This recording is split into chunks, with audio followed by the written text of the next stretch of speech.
Very good morning आप सभी को। सत श्री अकाल, राधे राधे। और कैसे हैं आप सब लोग?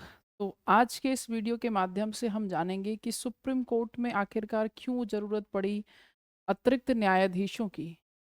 न्यायाधीशों की संख्या में बड़ा परिवर्तन किया गया। उससे पहले हम जानेंगे कि सुप्रीम कोर्ट की स्थापना कब हुई और सबसे पहले सुप्रीम कोर्ट का इतिहास क्या रहा है, इसके बारे में थोड़ा सा जानकारी लेते हुए फिर हम आगे बढ़ते हैं और बातों पर डिस्कस करते हैं।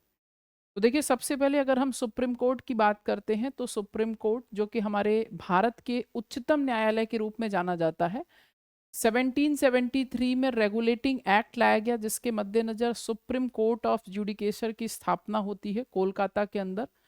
और वहां पर सर्वप्रथम मुख्य न्यायाधीश के रूप में आपके चुना जाता है सर एलिजा इम्पे को, जिन्होंने ब्रिटिश शासन काल के दौरान हमारे भारत में न्यायिक भूमिका को अदा किया। और उसके बाद 1800 से 1823 में मद्रास और बॉम्बे के अंदर भी सुप्रीम कोर्ट की स्थापना की जाती है। और फाइनली 1935 में फेडरल कोर्ट ऑफ इंडिया की स्थापना होती है, जो एक्चुअली में 1937 में काम करना शुरू करती है। बात करते हैं कि अगर हम भारत के सबसे पहले चीफ जस्टिस ऑफ इंडिया की, तो आपका नाम सभी ने पढ़ा है, आपका H.J. कानिया। सुप्रीम कोर्ट नई दिल्ली में स्थापित है। वर्तमान में सुप्रीम कोर्ट के अंदर जजों की संख्या में वृद्धि की गई, जबकि ये जो जज हैं ये सर्वप्रथम 1960 में अगर हम लोग बात करते हैं तो यहाँ पर जजों की संख्या मात्र 7 थी। अगर हम CJI को भी शामिल कर लें तो जजों की संख्या 8 थी। इस प्रकार से यहाँ पर जजों की संख्या में वृद्धि हुई है, उस पूरे कॉन्सेप्ट को हमने यहाँ पर रखा है।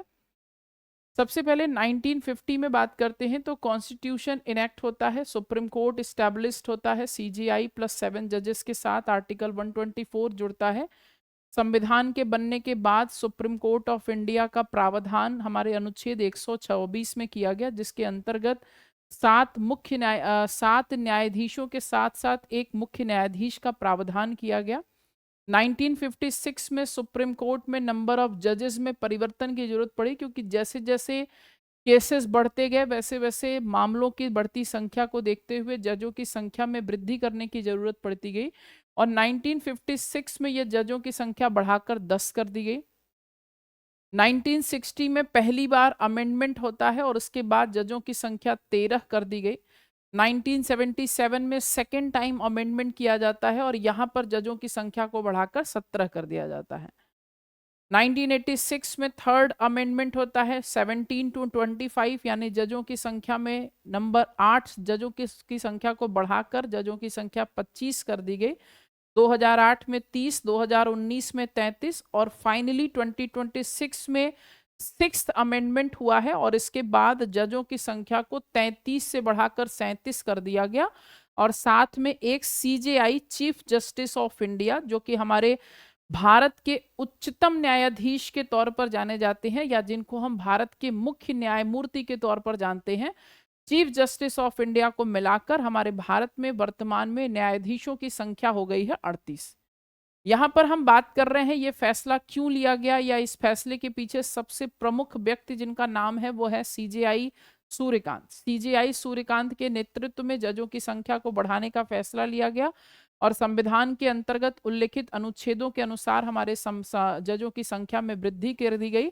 और जजों की संख्या में वृद्धि का सबसे बड़ा कारण यहाँ पर लंबित केसों की संख्या, जिनकी संख्या लगभग लगातार बढ़ती जा रही है और इनकी संख्या लगभग 92,000 से ज्यादा हो चुकी है। यानी 92,000 केसेस जो हैं आज भी कोर्ट में क्या है, पेंडिंग पड़े हुए हैं। और ऐसे केसेस को कम करने के लिए भी हमको नंबर ऑफ जजेस बढ़ाने होंगे। साथ ही साथ हम बात करते हैं डिजिटल एरा की, क्योंकि आज ऑनलाइन केसेस दर्ज किए जाते हैं, लोग ऑनलाइन FIR भी फाइल कर सकते हैं, इसलिए केसों की संख्या भी बढ़ती जा रही है। और ऐसे में हमें जजों की संख्या को बढ़ाकर ऐसे मामलों को जल्द से जल्द निपटाया जाए, ताकि हम आने वाले समय में न्यायिक गतिविधियों को ध्यान में रखते हुए सुप्रीम कोर्ट में सही समय पर सही निर्णय ले सकें। साथ ही साथ कुछ संगीन केसेस में, लाइक केंद्र सरकार की तरफ से कोई केस है या स्टेट गवर्नमेंट का कोई केस है या किसी भी प्रकार के कोई संगीन केसेस हैं, ऐसे केसेस में हमारे लिए स्पेशल बेंचेस बनती हैं। और स्पेशल बेंचेस में मिनिमम नंबर ऑफ जो जजेस होते हैं वो 5 होते हैं, और इनकी जजों की संख्या भी पूरी नहीं हो पा रही थी, जिसकी वजह से कई बार बड़े मामलों पर भी आज सुनवाई बहुत लंबे समय तक टल जाती है।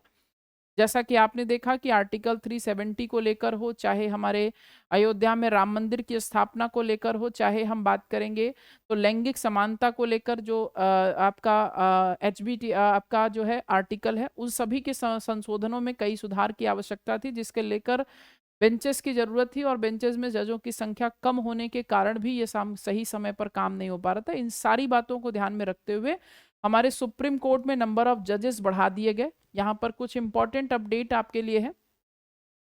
Cabinet chaired by prime minister Narendra Modi approved the supreme court number of जजेस अमेंडमेंट बिल 2026। 2026 में नंबर ऑफ जजेस को लेकर अमेंडमेंट लाया गया, जिस बिल पर हस्ताक्षर हमारे नरेंद्र मोदी साहब के द्वारा अप्रूव किया गया। यहाँ पर जुडिशियल स्ट्रेंथ जो 33 थी और अब ये स्ट्रेंथ बढ़कर 37 हो चुकी है। To enable the supreme court of function more efficiently and effectively. इसका पर्पस सबसे ज्यादा इंपॉर्टेंट ये है कि आपको ये ध्यान रखना होगा कि इन सारी चीजों के पीछे जो सबसे इंपॉर्टेंट कारण है कि हम कंप्लीट एफिशिएंसी के साथ और कंप्लीट इफिशिएंटली के साथ इफेक्टिवली अपने फंक्शन को कर सके और सभी व्यक्ति को, सभी नागरिक को बेहतर से बेहतर न्याय दिलाया जा सके। यहाँ पर अगर हम बात करते हैं तो आपका करंट वर्किंग स्ट्रेंथ 32 थी। एटलीस्ट 4 जजेस एक्सपेक्टेड टू रिटायर इन 2026। कम से कम 2026 में 4 जजों के रिटायर होने की संभावना है। SC collegium headed by chief justice of India justice Suryakant will have to make at least 9 recommendations this year if the bill is clear. अगर बिल क्लियर हो जाता है, यानी कि जो बिल क्लियर हो गया, उस बिल के क्लियर होने के बाद सुप्रीम कोर्ट के चीफ जस्टिस ऑफ इंडिया से 9 न्यायाधीशों के रिकमेंडेशन की सिफारिश की गई है, ताकि आने वाले समय में हम नंबर ऑफ जजेस को बढ़ाकर अपनी लंबित केसों की संख्या को कम कर सकें। Chief justice of India justice Suryakant का जो टेन्योर है वो फरवरी 2027 तक का होगा। इस सारी बातों के साथ आपको यहाँ पर कुछ इंपॉर्टेंट आर्टिकल्स जो हमारे सुप्रीम कोर्ट के संदर्भ में है। आर्टिकल 124 जो कि स्टैब्लिशमेंट से संबंधित है, आपके स्टैब्लिशमेंट से संबंधित है। आर्टिकल 129 की बात करते हैं तो कंटेम्प्ट ऑफ कोर्ट से संबंधित है। आर्टिकल 131 की बात करते हैं तो ओरिजिनल ज्यूरिसडिक्शन से संबंधित है। Article 136 special leave to appeal से संबंधित है और आर्टिकल 137 जो है रिव्यू ऑफ जजमेंट से संबंधित है। इन सभी आर्टिकल्स के माध्यम से आपके संविधान में सर्वोच्च न्यायालय का प्रावधान किया गया है और सर्वोच्च न्यायालय भारत में किसी भी वर्ग, धर्म, जाति, किसी प्रकार के भेदभाव को दरकिनार करते हुए सभी के लिए एक समान प्रकार से न्याय की जो है प्रावधान करता है। उम्मीद है कि आपको ये क्लास समझ में आई होगी, आपको हमारे दिए गए सारे पॉइंट समझ में आए होंगे।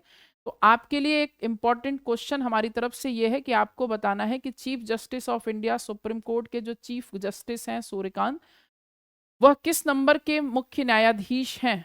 ये आपको कमेंट बॉक्स में कमेंट करके बताना है। वीडियो अच्छी लगी हो तो लाइक करें, सब्सक्राइब करें और बाकी आगे की क्लासेस में हम लोग बात करेंगे हाई कोर्ट के अंदर क्या क्या प्रावधान किए गए हैं। तो थैंक यू सो मच, मिलते हैं आपसे अगली क्लास में। तब तक के लिए आप सभी का बहुत बहुत धन्यवाद।